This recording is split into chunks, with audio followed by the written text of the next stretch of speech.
Masuk pada pembahasan yang pertama, yaitu definisi 4.5. Jika dua titik berlainan, misalnya A dan B, ditukar oleh suatu dilatasi tunggal, sehingga segmen AB menjadi segmen BA atau A dilatasi B, maka transformasi itu disebut setengah putaran. Selanjutnya, jika C sebarang titik di luar garis AB, maka untuk mencari bayangannya, kita hubungkan titik C dengan A dan B.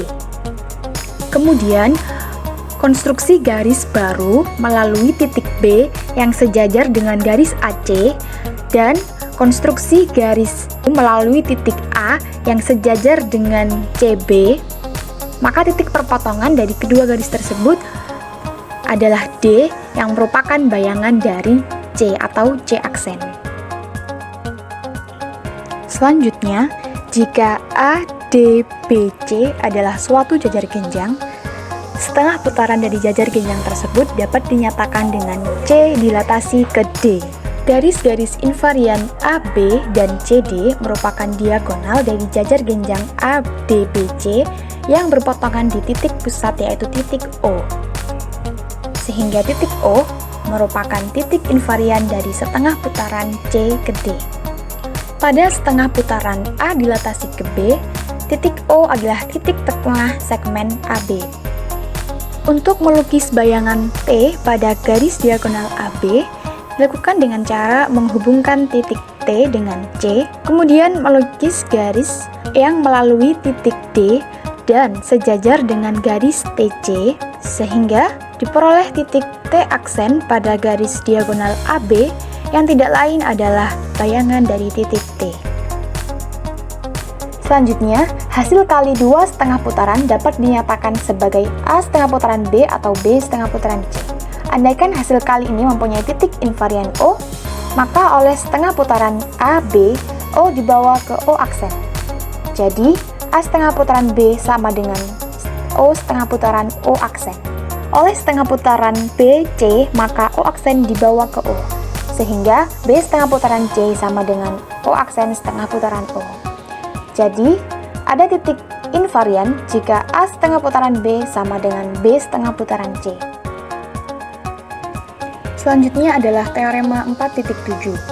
Hasil kali dua setengah putaran AB dan setengah putaran BC adalah translasi dari A ke C. Pembuktiannya adalah sebagai berikut. Yang pertama, A setengah putaran B tidak sama dengan B setengah putaran C sebagai premis 1. Kemudian, konstruksi sebarang titik, misal titik X. Hasil setengah putaran X terhadap AB adalah X aksen. Hal ini berdasarkan definisi 4.5, jika dua titik berlainan, misal A dan B, ditukar oleh suatu dilatasi tunggal AB ke BA atau A setengah putaran B, maka transformasi ini disebut setengah putaran. Kemudian diperoleh AX sejajar X aksen B dan AX aksen sejajar XB sebagai akibat dari langkah 3. Kemudian hasil setengah putaran X aksen terhadap BC adalah X double aksen, berdasarkan definisi 4.5.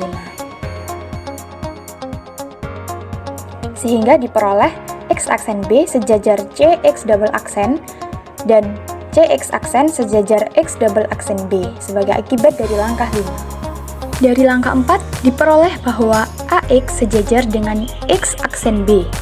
Dan dari langkah 6 kita memperoleh X aksen B sejajar CX double aksen. Karena AX sejajar X aksen B dan X aksen B sejajar dengan CX double aksen, maka berlaku sifat transitif sehingga dengan langkah 7 kita memperoleh AX sejajar CX double aksen. Kemudian, berdasarkan teorema 4.2, jika ada 6 titik berlainan pada 3 garis sejajar berlainan diletakkan sedemikian sehingga AP aksen sejajar PB, P aksen C sejajar BP double aksen, maka AC sejajar dengan PP aksen. Dalam gambar tersebut, titik A, X, X aksen, B, titik C, dan titik X double aksen merupakan 6 titik berlainan pada 3 garis sejajar yang juga berlainan, yaitu garis AX, garis X aksen B, dan garis CX double aksen. Sehingga AX aksen sejajar dengan XB, X aksen C sejajar dengan BX double aksen, sehingga diperoleh AC sejajar XX double aksen. Dari langkah 7 dan juga definisi 1.1 didapatkan ACX double aksen X adalah sebuah jajar genjang. Karena ACX double aksen X adalah jajar genjang, maka X double aksen sejajar dengan AC, sehingga dari langkah 9 diperoleh translasi X ke X double aksen sama dengan translasi A ke C. Karena titik X merupakan hasil dari setengah putaran A ke B, dan X double aksen merupakan hasil setengah putaran dari B ke C, maka X ke X double aksen dapat diganti menjadi A setengah putaran B dikali B setengah putaran C sama dengan translasi dari A ke C, sehingga teorema 4.7 terbukti. Pembahasan berikutnya adalah contoh 1. Diketahui A setengah putaran B dikali B setengah putaran C sama dengan A setengah putaran C. Tunjukkan bahwa sebarang C yang ditentukan adalah titik invarian dari suatu setengah putaran dengan mengganti A sama dengan C dalam persamaan. Penyelesaiannya adalah sebagai berikut. A setengah putaran B dikali B setengah putaran C sama dengan A setengah putaran C merupakan premis. A sama dengan C adalah premis tambahan. Dengan mensubstitusikan A sama dengan C ke persamaan pertama, didapatkan C setengah putaran B dikali B setengah putaran C sama dengan C setengah putaran C.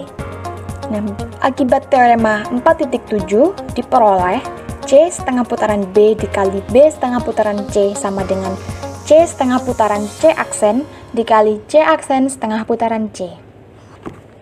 Sehingga C adalah titik invarian berdasarkan definisi 4.5.